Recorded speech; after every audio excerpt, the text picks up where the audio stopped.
Zdravím vás, gamery, vážení diváci, a vítajte pri špeciálnej reakcii, pretože CD Projekt Red vydal technologické demo k Witcher 4. Zaklínača mám rád, teda mal by som niekedy zahrať tú jednotku a dvojku na kanály, ale to je niečo iné, hrali sme trojku a možno urobiť aj remaster sériu tej trojky. Každopádne Witcher 4, Zaklínač 4 priamo na ich kanály, ako vidíte tu. Teda Witcher, mal by to byť oficiálny Zaklínač kanál. Upozorňujeme, ale jednu dôležitú vec, ja upozorňujem, je to technologické demo, čo neznamená, že to je ukážka z hry. Autori to tu priamo píšu. Nie je to gameplay, je to len nejaký základ, od čoho tu chcú robiť. Znamená to, že to nemusí takto vyzerať v závere, takže nemajme overhype, majme keď tak skôr, buďme skôr pri zemi. Každopádne ja to nechcem zdržovať, poďme sa na to pozrieť. Spoločne na to zareagujeme, ak budeme niečo mať, tak to zastavím.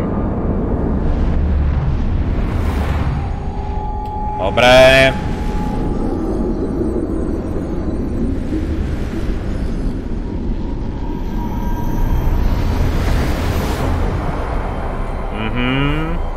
To myslím, že bolo počas Unreal Engine konferencie, že? Alebo prezentácie.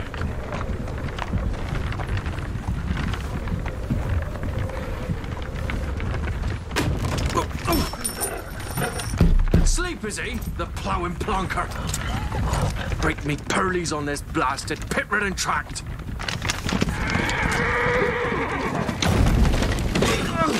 Takže nejaké monštrum útočí. Where's feared on dry road? Oi! The devil's out there! Just running from!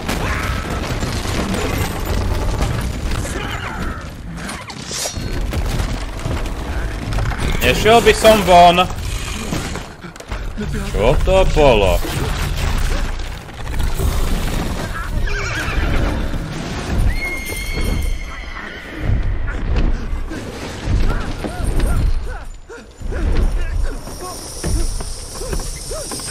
To je grif? Že sme vo vzduchu?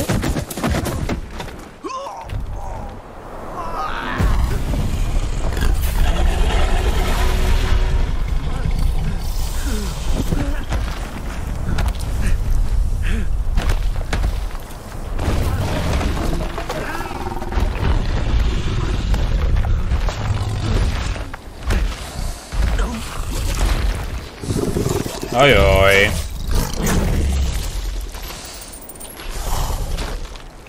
To nebol grif, myslím. To bol vampír, že?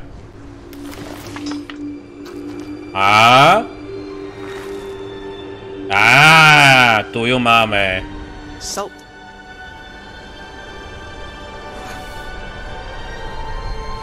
Almost had me fooled through it.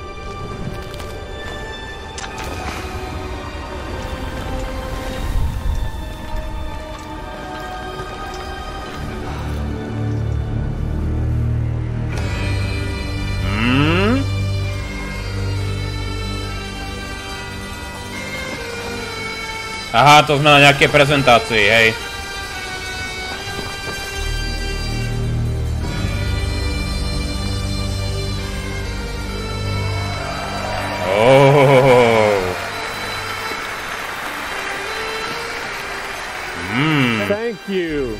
Thank you, everyone, and welcome to the State of Unreal at Unreal Fest Orlando.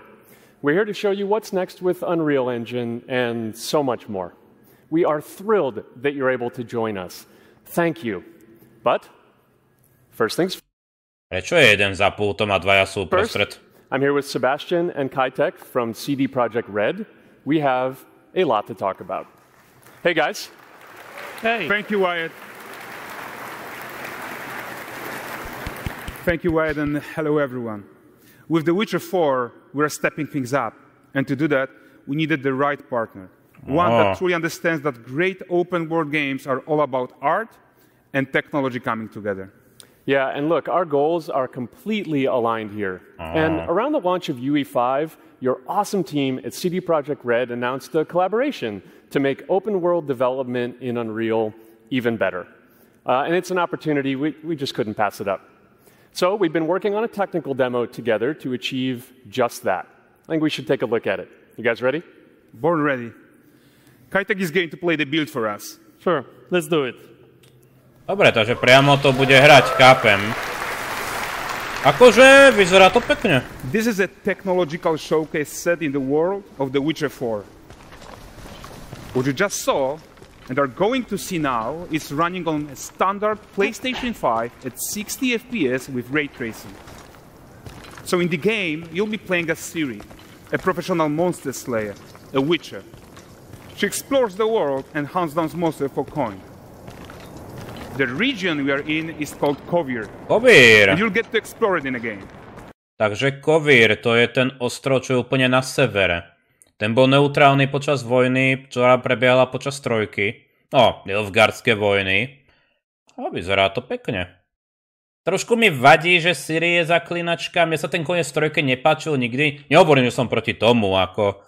Vždy som si želal do štvorky Zaklínača, aby sme mali vlastnú postavu nejako bez minulosti, lebo viete, Ciri, Geraltova dcéra a všetko toto. Ako Geralt mi to trošku vadilo, že Geralta už všetci poznajú a nehovorím, že som proti tomu, treba si počkať na hru samozrejme, len vždy by som viac uprednostňoval to, že nemáte takú tú históriu tej postavy.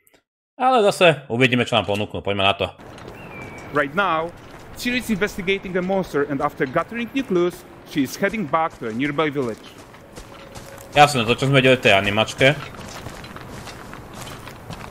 Páči sa mi ten jej plášť ozaj. Že bude v tejto hre, ak to teda pôjde do finálnej verzie, je to technologické demo, nezabúdajme. Je to iba ukazovanie tej technológie v najlepšej možnej miere. Ak je to PlayStation 5, tak to je možno realistické, že to aj takto bude vyzerať, ale radšej buďme pri zemi. Ale ten plášť je super. To mi strašne chýbalo v jednotke a dvojke a trojke Zaklínačovi, že nemáte nejaký ten plášť. Alright everyone, meet Kelpie. Roach! Let weeds be weeds, Kelpie. So just like Geralt had Roach, Ciri has her own loyal companion. We return to town. These two characters need to feel like one. Since you're gonna explore the world on horseback, riding needs to feel seamless, natural, and just fun. Yeah, and to support that, we're introducing multi-character motion matching in Unreal. Oh. So Ciri and Kelpie, they're perfectly synchronized when mounting from any angle and speed. And we also support root motion movement on Kelpie, so controlling her feels realistic and grounded. And there are also some really nice improvements to our Unreal Chaos Flesh Solver and these machine-learned deformations. So you've got realistic muscles moving and stretching under Kelpie's skin without compromising the performance there.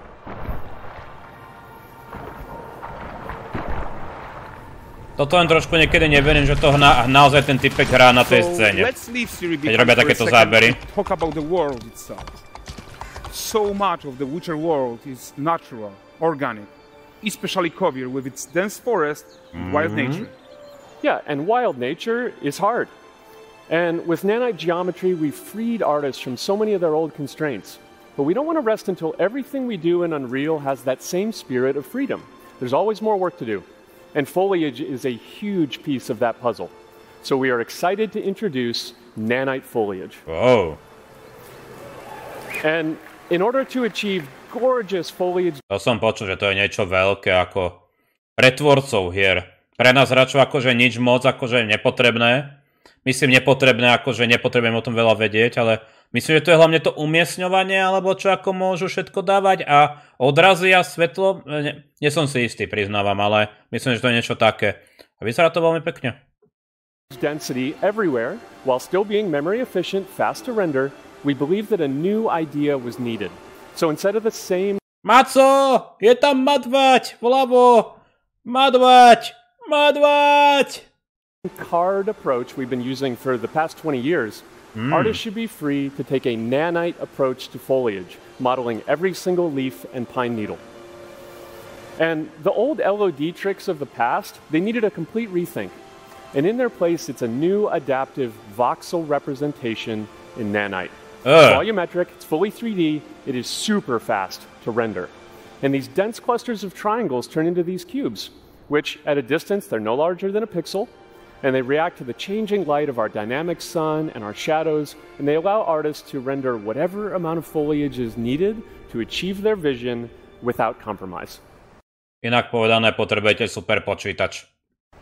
And no compromise means how ambitious we are when it comes to bringing our vision to life with incredible visuals.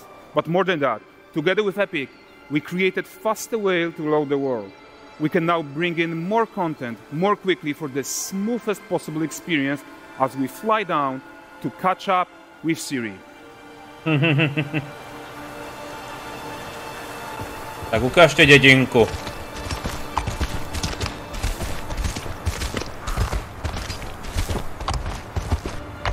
Welcome to Valgrest.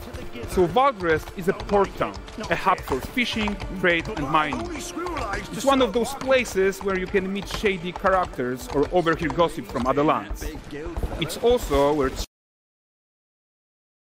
can meet shady characters or overhear gossip from other lands.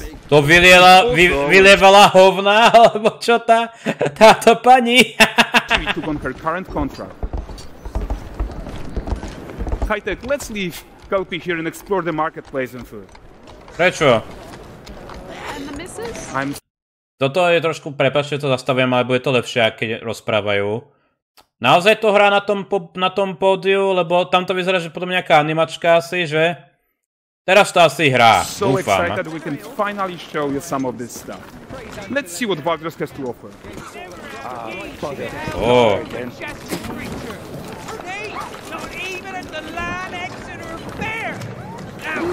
Oh, madvať! For the furry rascal will often wait, and a bear's weight grants good fortune.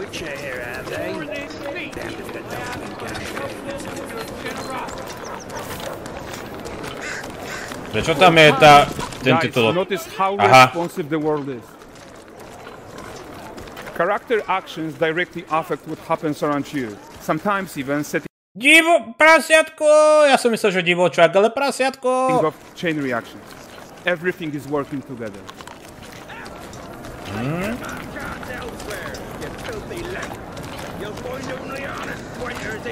Trpaslíci. This poor gentleman being taught how to fly by an angry Tomu hodila Siri mincu. Bo je to nejaká akcia v hre. What happens when you cheat at Gwent? Bude Gwent? Zase si budem robiť svoju súpravu kariet? Ja mám aj reálny Gwent ozaj. Som si kúpil tie Gwentové karty. Paráda. Paslíci.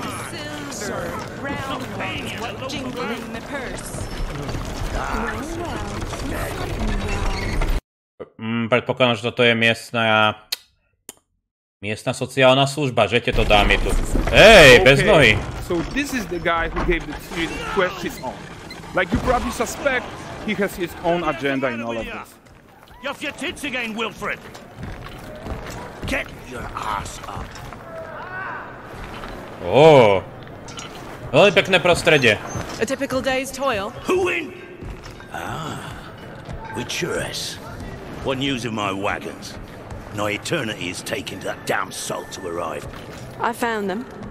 And, well, suffice to say, they'll not reach you.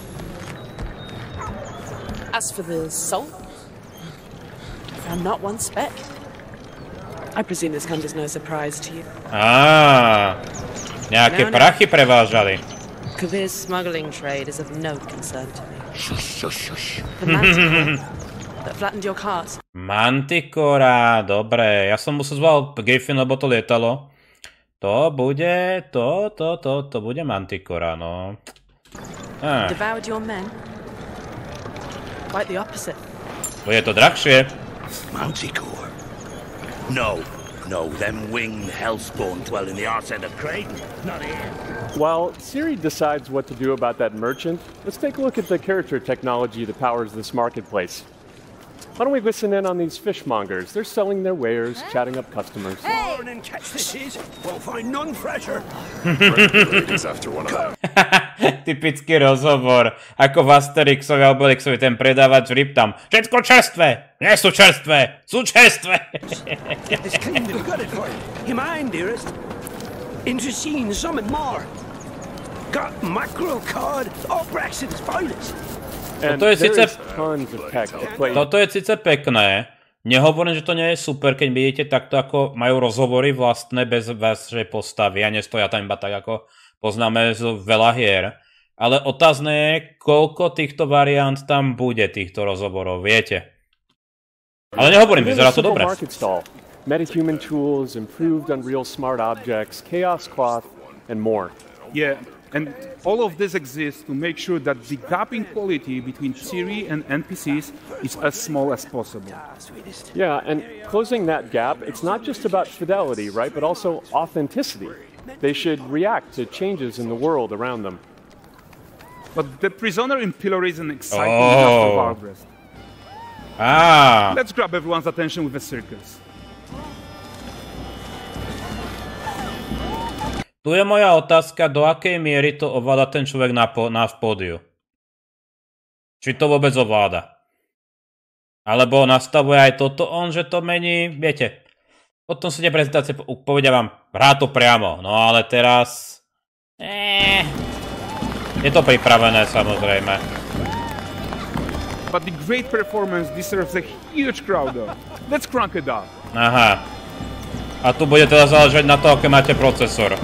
Ak dajú veľký dav. So you are seeing tons of optimizations here to many of Unreal systems, including an entirely new Unreal animation framework, allowing us to fit easily in our 60 FPS budget, not just in rendering, but also with room to spare on the game thread. Over 300 animated skeletal mesh agents all going about their business. And the whole point is to leave breathing room for developers like you to introduce the gameplay and the systems that your players expect, empowering you to make your worlds come to life without Unreal standing in your way. You are right. That's the open world RPG that we're making. But before we wrap up, how about one final check-in with Siri? Tu chcem povedať, že ak je pravda to, čo hovoria, že to je zoptimalizované poriadne, že to bude oveľa menšia záťaž na procesor, ak bavíme sa o PC verzii, toto je PlayStation. Lebo logicky, ak to ide na PlayStation 5 štandard a nie PlayStation 5 Pro, tak toto je malo bežať relatívne dobre aj na starších procesoroch.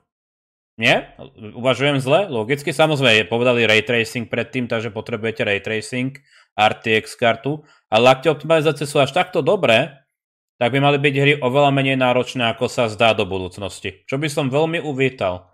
Lebo optimalizácia často chýba v dnešných hrách. Že to opravujú v pečoch 10-20 pečov, až potom si poviete, že tá hra beží dobre. Príklad Last of Us jednotka, že? Pri vydaní vraj to bolo peklo a teraz už je to dobré, čo som hral v sérii.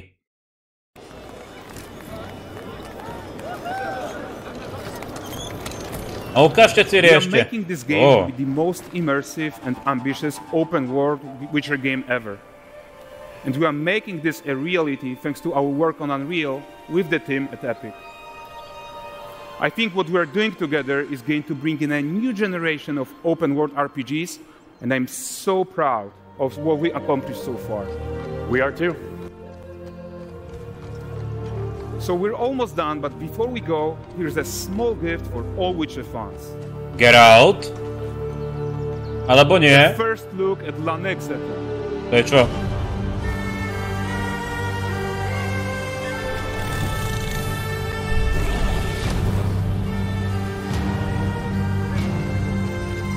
Onward, Kelby. With what?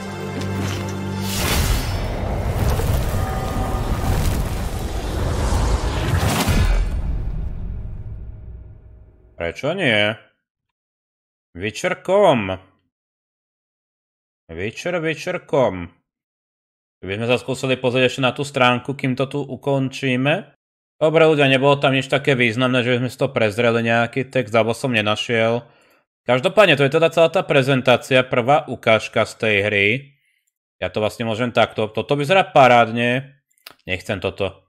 Ja mám stále trošku problém to, že hlavná postava je Ciri, lebo neviem si predstaviť po trojke vyšší príbeh zo Ciri, lebo viete, tam bol, no nechcem niekomu spoilerovať, ak náhodou nehral, očividne kanonicky je, že prežila a stane sa zaklínačkou, Ja preferujem iný koniec s ňou, kde prežije.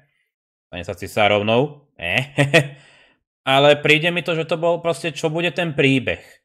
Snáď to bude dobrý príbeh, snáď to nebude len... Dobre, tu máme Ciri, aby sme pokračovali, lebo Grad už potreboval pokoj, viete? Hovorím, potrebujem vidieť tú hru, premisu počuť, akože vyzerá veľmi dobre. To uznám. To, ako je dobré oblečenie zaklínačské, ten plášť je super. Dúfam, že tam bude viac plášťov, že nebude to iba takto v nejakom deme. Že môže, viete, dobytky si hodať samozrejme dole a potom znovu navést. To by som ja bral. A pripomínať Ciri, ako je staršiu. Ona koľko má v hrách? Ona má... Je nejaká tínedžerka v knihách, myslím, a potom je to nejakých 10 rokov maximálne. Ona je proste veľmi mladá. Počkaj, ona možno nemá ani... Koľko má? Ja neviem, koľko má rokov ľudia. Vlastne počkať. To si pletiem. Ona má okolo... V knihách je úplne malá, ani nie tínedžerka, a v hre, v trojke je trošku... je takých 10 rokov, takže už má nejakých 16, 18. Nie som si istý, pardon. Nie som lore znalec. Iba viem, že tam stále je mladá, takže je tam vidno, že je staršia. Nevieme, koľko rokov. Je to nejaké, určite nejaké roky. Chlapci, vy ma nezaujímate úprimne. Ako je fajn, že máme koníka, škoda, že to nie je roach, to by bolo vtipné. Neviem, čo je, ale Lux pomenuli nejaké mesto. To myslím, že to asi bude hlavné mesto Koviru, alebo čo? Uvidíme, nejaká pevnosť, možno Sirin domov, čo my vieme. Či to bude nejaká základňa, to ma zaujíma. Budete mať aj niečo, že budete vylepšovať nejakú školu, veľké rozhodnutia tu budú a niečo podobné? Ako je toto je super. Aj keď trošku sa mi nezdá, že by tie meče držali na tom plášti priamo, že? Nepodstatné. A myslím, že to je, hej, to je ten istý meč, čo dostala od Geralta na konci trojky. No dobré ľudia, akože myslím si, že viac tu nie je čo hovoriť. Dobre vyzerá. Poviem iba toto na záver, že... neviem, čo čakať Zaklínača 4, dúfam, že to bude dobrá hra. Želám CD Projekt Red, že Cyberpunk ich poučil. Lebo viete, tá dôvera, nehovorím, že je naštrbená, lebo bol to bugfest a podľa mňa problém boli aj staré konzoly, ale následne to opravili, čo veľa spoločností veľkých neurobí a Cyberpunk je teraz na inej výšine. Už skoro všetci zabudli na to, čo to bolo. Takže snáď toto je ukážka, nie je to samozrejme záverečná ukážka, možno to bude menej ako toto. Radšej čakajme menej, ako čakajme overhype. Myslím si, že myslím, že CD Projekt Red nás nesklame, že to bude dobrá kvalita. Aspoň tomu verím, akože ak niekomu mám veriť, tak sú to oni. Dúfam to, snáď to nebude prepadák. Pre mňa, viete, ja ešte poviem toto. Grafika krásna, nehovorím, ak to bude ešte optimalizované, ako spomínali, že to bude bežať oveľa lepšie, tak ešte lepšie pre nás všetkých. Ale hlavne ten príbeh bude podstatný. Aby to bolo ako ten Zaklínač 3, tou zábavou, príbehovo a potom uvidíme. Ale dúfajme, ako snáď sa im to podarí. Aj keď osobne má viac láka Cyberpunk 2, čo už je vraj v predprodukcii. Pane ľudia, ďakujem za sledovanie tohto videa, takej reakcie, prečo sme si nepozreli, že prajem príjemný deň, príjemné hranie, majte sa.